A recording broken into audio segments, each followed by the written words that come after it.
Like, I don't think this is going to be the second 0-16 team. I don't think they're necessarily that bad, but they just kind of got to get their shit basically together. I don't see this game being a total trap game. I know Dallas plays, I believe, Pittsburgh next weekend at Pitt. But I don't think the Cowboys would necessarily do that.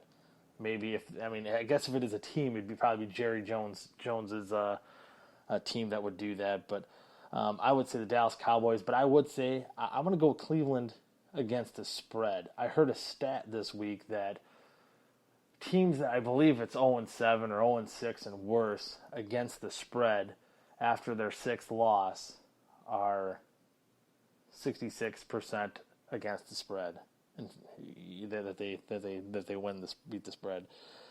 So we'll see if that comes true tomorrow. We'll see. Next game, it will be the Pittsburgh Steelers traveling to Baltimore to play the Ravens. The Ravens have the 3-point spread in this one, and a lot of it depends. Big Ben appears to be he's going to be playing Sunday. It's going to be interesting to see, and even if he does play, how effective will he be with that banged up knee? I'm still liking maybe the Pittsburgh Steelers winning this game in a fight, because even with Landry Jones, I still think last time they played a few weeks ago against the New England Patriots, that defense looked strong enough, that they kind of held the Patriots in somewhat of a check. I think they only put up 26 points.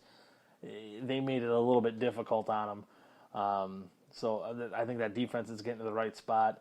You're not playing, the Baltimore Ravens defense is not terrible, but they're not the Baltimore Ravens defense that won them, the Super Bowl back in 2012. So I'm going to go with Antonio Brown having a big day and the Pittsburgh Steelers winning that one. Next game will be the New York Jets at the Miami Dolphins. Miami is 4-point favorites in this game. I'm gonna go with the Dolphins, kind of getting stuff back on track, getting that record even. Ryan Fitzpatrick, I know he's still got to be fighting for his career at this point. Kind of gambled on himself, taking that 1-year deal with the Jets, not looking too good so far. And the Jets, with that OIU, AEY, or whatever his name is, he ran two straight games. He'll be a household name soon where I'll know how to pronounce it, don't worry. But getting 200-yard games in the past 2 games, the Dolphins did play, looking for being the first guy ever to do it 3 games in a row. I don't know if he'll be able to do that. The Jets' defense is still a pretty competent defense, so I don't know if that will be the case, but I think the Dolphins do enough to win this game and improve to 500. The next game on the docket is the Jacksonville Jaguars 2-5. They're 7.5-point underdogs as they travel to Kansas City to play the Chiefs, who are 5-2. And again, this team is going to be led by Nick Foles this week, with the whole confusing, is Alex Smith concussed, is Alex Smith not concussed? Nobody seems to really know what that answer is. But anyway, Nick Foles, we do know, is going to be the starter. I do like the Kansas City Chiefs in here. Last time I seen the Jacksonville Jaguars, or I think it was the last time we all seen the Jacksonville Jaguars a couple weeks ago, Thursday night, when they lost to the Tennessee Titans, and just almost seemed to give up. I think this team's given up on Gus Bradley. I don't see him getting that fight quite back enough. Even if they're fired up for this game, don't see him coming back enough to win this game, even with the Nick Foles led Kansas City Chiefs. We'll see. A lot of these guys are facing probably having to fight for their careers by the end of it, but we're not quite there yet, I don't think. But the next game is going to be the Detroit Lions. They're 6.5-point underdogs, and they are at 4-4 to face the Minnesota Vikings, who are 5-2. The Vikings, again, trying to maybe pull what the Detroit Lions did last year. Well, although be it the Lions had that terrible start, I think 1-7 start last year, and then they fired their offensive coordinator, brought in Jim Bob Cooter, And that offense kind of ever since has been kind of picking it back up. But in this game here, I'm going to go with the Vikings. I would take the Lions over the spread. I think they're going to keep this game close. To me, it's this where I think the Lions offense could maybe figure out the Vikings defense enough to put up maybe that magic number of 17 points that I said it usually takes to defeat them. But on the other side of the ball, their defense, their front line was supposed to be something.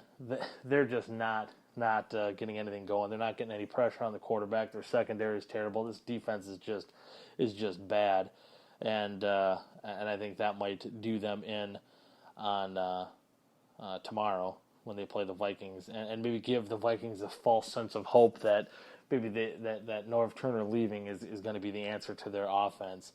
But still trying to. I'm maybe just trying to hope that the NFC North race will stay interesting. But the Vikings will get that win. They won't fall to 5-3 this week, in my eyes. But they will lose that spread against the spread. Anyway, next game will be the Philadelphia Eagles. They're traveling to play the New York Giants. Both teams 4-3. Giants are the home team 3. They have the 3-point favorites. This one's a tough one. I'm going to go with the Philadelphia Eagles. They've lost 3 of their last 4 games, and they kind of got off to a hot start that maybe made them look a little bit better than what this team was. I don't think we expected this team from how they performed last year to be quite as well as they are this season. But anyway, I think they are a very well coached team. I think Doug Peterson is doing an excellent job coaching the Philadelphia Eagles. And just kind of that heartbreaking loss that they kind of almost gave away to the Dallas Cowboys. They could have really made a big statement on Sunday. I think they go out and make a big statement this week. The Giants have won 2 straight, but they were against the Baltimore Ravens. They were against the Los Angeles Rams. I look for the Eagles to bounce back and prove that, hey, we're still maybe one of the better teams in the NFC. And I know you could say the same thing about the Giants too. And both these teams that game's tough. Both teams are shaky. It's just, again, the way the NFC is, I guess, just working. The next game is going to be the Carolina Panthers travel to Los Angeles across the country to play the Rams. They are 3-point favorites. The Panthers are in that game. I do like the Carolina Panthers in this one. Kind of thinking, well, the Panthers can't stay this bad this long. They lost those, was it 4 straight games I think they lost. Last 2 I'm just looking up. They lost to the Minnesota Vikings. They're a better team than I think. Better even at that point than what people thought. The Atlanta Falcons were the same thing too. They lost to the Tampa Bay Buccaneers. In that Monday Night Showdown, that was the game Cam Newton was hurt. And then you also did have the loss to the New Orleans Saints as well in kind of that shootout. And then they did win last week against the Arizona Cardinals. And it seemed they kind of got it going back maybe a little bit to what they were last year. I don't think they necessarily are. This defense obviously isn't the same power-packing defense as they –